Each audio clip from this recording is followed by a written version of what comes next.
allez bien. Aujourd'hui on se retrouve pour le bilan du mois de juillet. Il y a 2 graphiques et 6 romans à vous présenter, que j'ai à vous présenter. Il est 9h du matin, je ne sais pas parler, j'en profite que monsieur dort.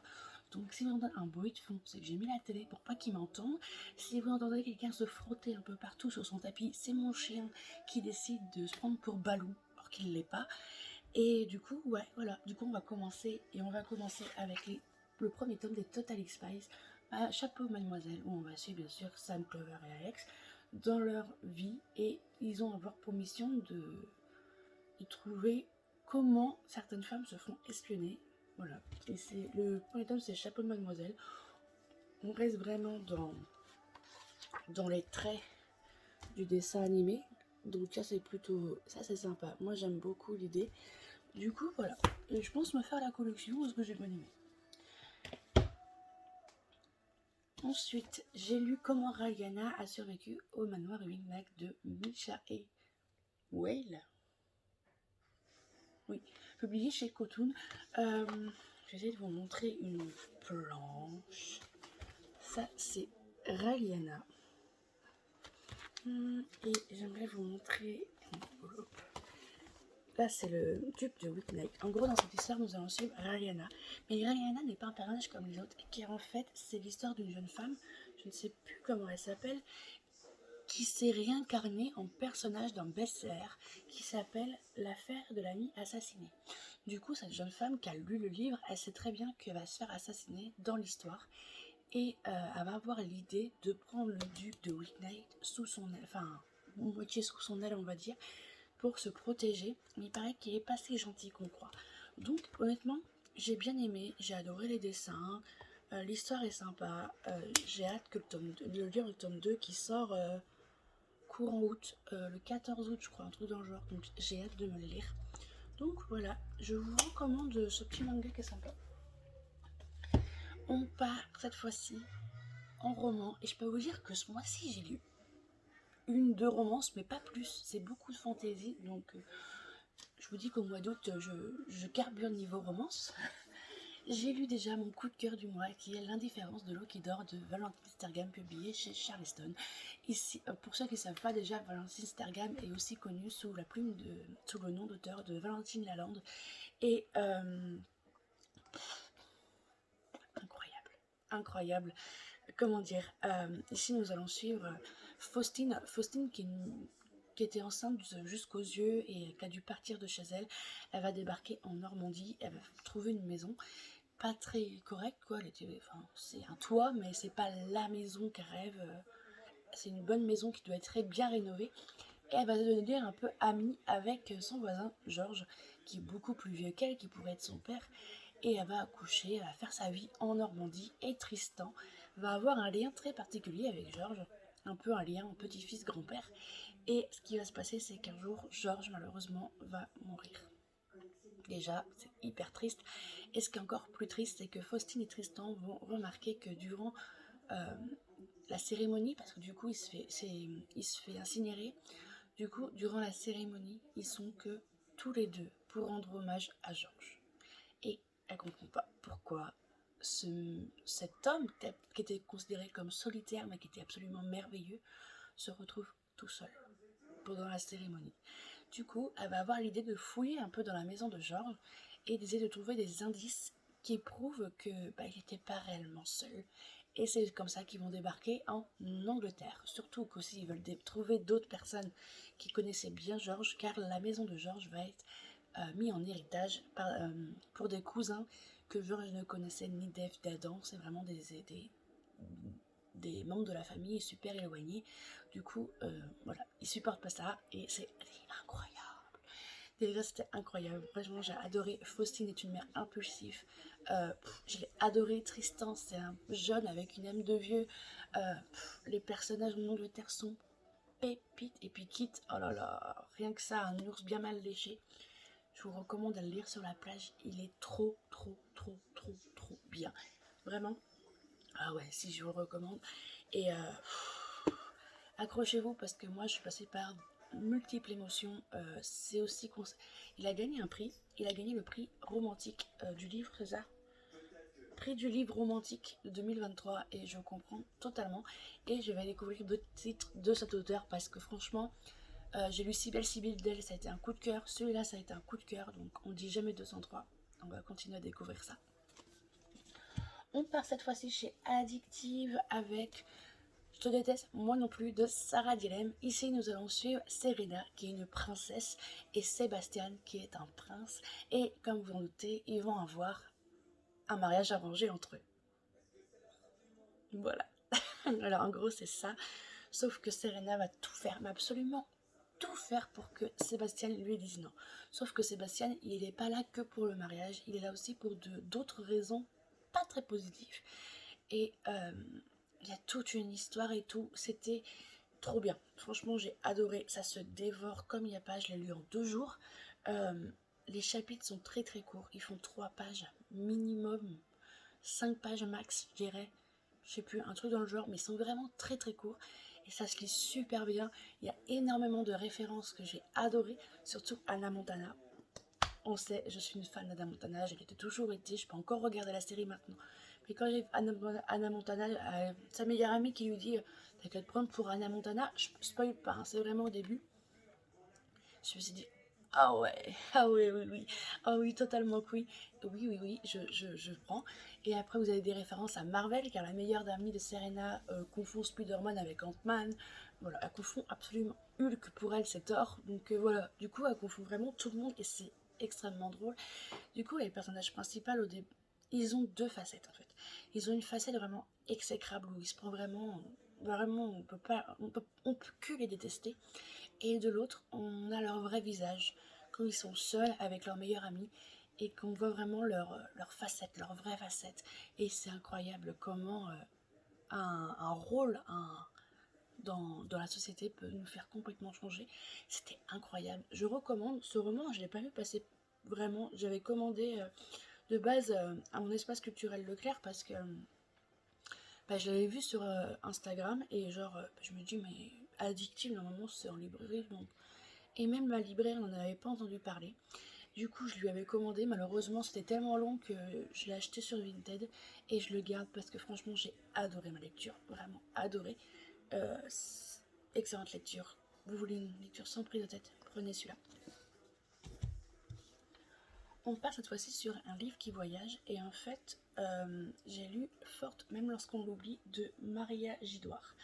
Ici en fait on est sur plus un recueil, un petit recueil comme ça avec des mots sur le bien-être, l'espoir, comment se sentir mieux et tout, que des trucs dans le genre. Et en fait c'est un livre qui voyage dans le sens où je ne vais pas le garder, je vais l'envoyer à quelqu'un d'autre quand quelqu'un sera intéressé, voilà, tout simplement. Et c'était bien. Franchement, je peux pas trop donner un avis. Je trouve ça trop compliqué de donner un avis sur ce livre. Mais il y a des mots qui m'ont touché, d'autres moins. Mais bon, c'est comme ça. C'était pas mal quand même. J'ai écouté mon premier livre audio. Grâce à Mira Jonchi, j'arrive jamais à dire Jonchi, mais grâce à Mira, je vous mettrai le lien en barre d'infos. Elle a un lien affilié pour Audible et comme mon copain a Prime, j'en ai profité, j'ai 60 jours gratuits et j'en ai profité pour écouter mon premier livre audio qui me faisait extrêmement peur en papier et je l'ai envoyé. Il s'agit de Guide, le premier tome de la saga d'Oren. Si vous avez des enfants, s'il vous plaît, ne l'écoutez pas en même temps. Ouais, exécuteur parce que waouh, waouh, waouh, waouh. La place de la femme est vraiment considérée.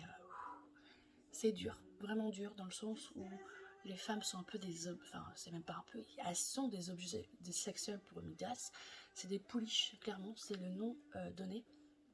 On commence avec une orgie dès le début, dès le premier chapitre, c'est ça. Désolée, c'est que monsieur s'est réveillé, ça fait aboyer mon chien, c'est tout. Du coup, je vous parlais de guide. Comment dire, pas à mettre dans toutes les mains, clairement, vous avez moins de 18 ans, partez, loin. Je vous vois avec, je vous prends le livre, je vous tape dessus. Clairement, ce n'est pas pour vous. Ici, nous avons de la violence, sexuelle et psychologique pour moi. Ce n'est pas à mettre dans toutes les mains. En gros, dans l'histoire, on va le suivre Oren. Oren, c'est une femme qui est toute en or. Absolument tout est en or. Et elle est renfermée dans une cage. elle est libre dans le château, elle a des petits tunnels pour aller dans les pièces et autres, mais elle est toujours en cage, absolument tout le temps. Juste à partir d'un petit moment, ça change, mais elle est en cage. Elle n'est pas totalement libre de ses mouvements, enfin elle est libre, mais elle peut pas faire vraiment tout ce qu'elle veut. Elle regarde Midas en train de se faire ses pouliches, voilà, absolument immonde, jusqu'au moment où ça va bouger, elle va partir, il va se passer des événements. Alors le début est glauque, clairement le début on est en mode ok. Le milieu est un peu, c'est lent parce qu'ils partent en voyage et autres, donc c'est assez long. Mais la fin, j'avais deviné, j'avoue j'avais deviné, mais, enfin pas tout, mais j'avais deviné une révélation. Et je vais m'écouter le tome 2 en audio, parce que clairement je pense que je l'aurais lu, je l'aurais abandonné. Je l'aurais pas lu jusqu'au bout, donc je suis contente de l'avoir écouté en audio. Donc voilà. Je vous mettrai le lien audible si je peux. C'est lu par une femme, j'ai adoré sa voix, elle a un peu la voix à la Bella Swan de Twilight, et j'ai adoré. Alors que c'est pas la personne qui a fait Bella Swan. Voilà.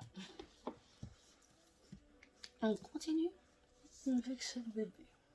Ce bébé que j'attendais d'être traduit, pour ceux qui ne savent pas, c'est Plaisir Violent, c'est This Violent Direct, que moi bien sûr j'ai en version reliée, trop beau, et c'était trop bien. Ici nous allons suivre Roma. Roma est un Montakov et le futur héritier du gang des Russes, du coup, des fleurs écarlates, oui c'est ça, non des fleurs blanches, pardon, des fleurs blanches, et Juliette Kai, qui est chinoise, et la future héritière des fleurs écarlates. Bien sûr, comme vous en doutez, on est sur une rivalité. Il y a une histoire d'amour entre eux, il s'est passé des trucs et tout. Et il y a une rivalité entre eux, et malheureusement, enfin, ils vont pas avoir le choix de s'allier, on va dire, car tout simplement, il y a une sorte de monstre qui propage une maladie dans tout Shanghai et qui tue de plus en plus de monde. Dans le sens où quand les personnes voient ça, bah, ils se déchiquetent la gorge en fait. Voilà, tout simplement, ils s'automutilent. Attention, beaucoup de sang. Ceux qui ont peur des insectes, je vous déconseille, surtout des poux, parce qu'on peut dire ça comme ça. Et ouais, moi j'ai adoré ma lecture.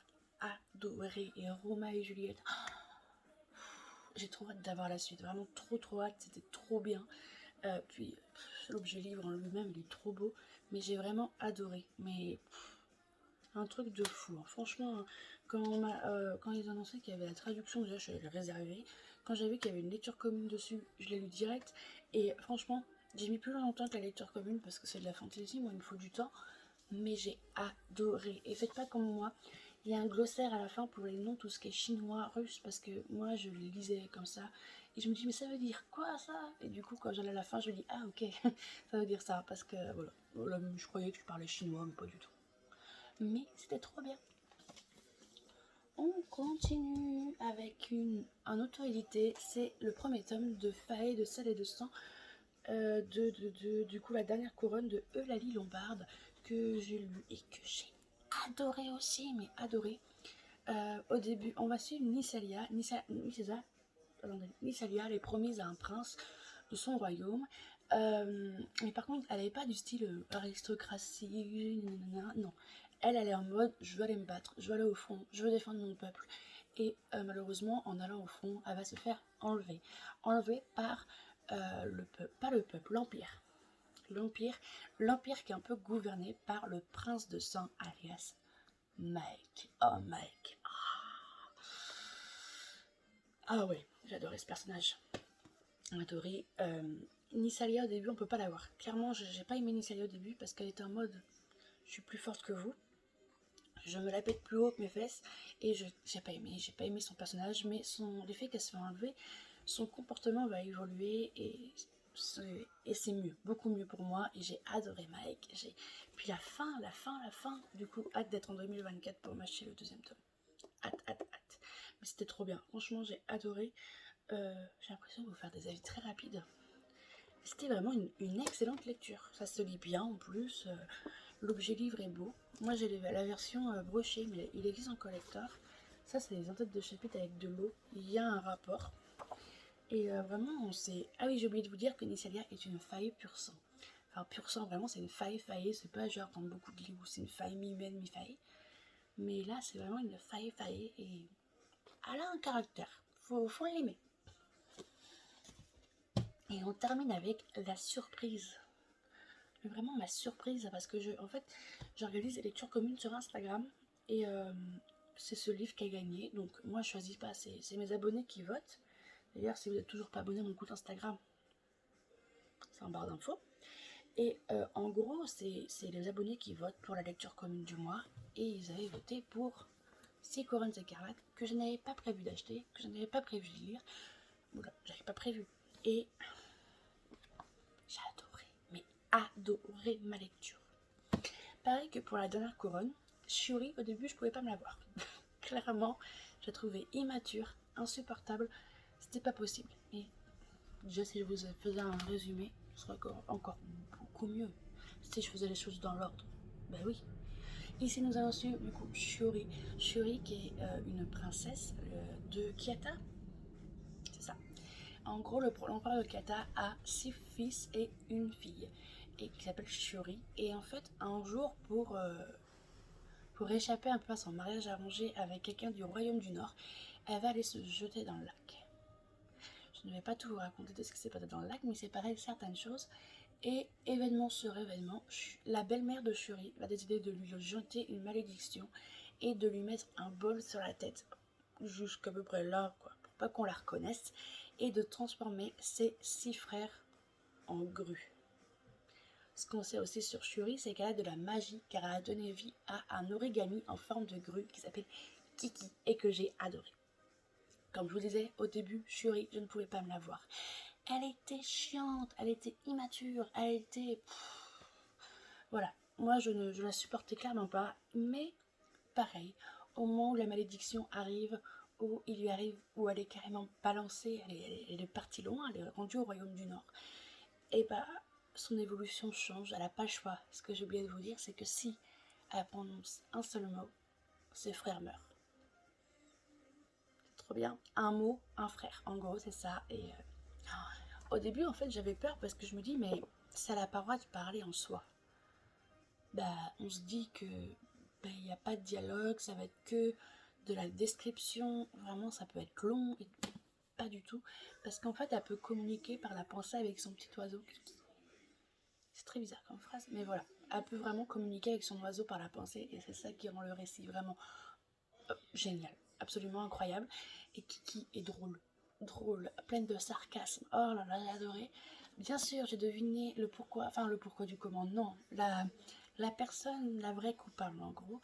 Et ouais, c'est incroyable. On mène une enquête. Clairement, c'est une enquête et c'est incroyable. L'univers est beau, le livre est beau, l'histoire est trop belle, la plume est géniale, elle est poétique, fluide, incroyable. Du coup, je vous recommande. C'est ma surprise de l'année, clairement. Voilà pour mes lectures du mois de juillet. Voilà, sur ce, je vous dis pas samedi prochain, ni à samedi d'après. Je vous dis à une prochaine pour une nouvelle vidéo. Pour celle-ci, n'hésitez pas à mettre un j'aime, un commentaire et à vous abonner. C'est gratuit, ça fait plaisir. N'hésitez pas aussi à me dire quel livre je vous ai donné envie de lire ou que vous avez déjà lu et que vous avez aimé ou non. Le partage. Et sur ce, je vous dis à une prochaine fois pour une nouvelle vidéo qui doit être mon book haul peut-être. Donc, bye bye!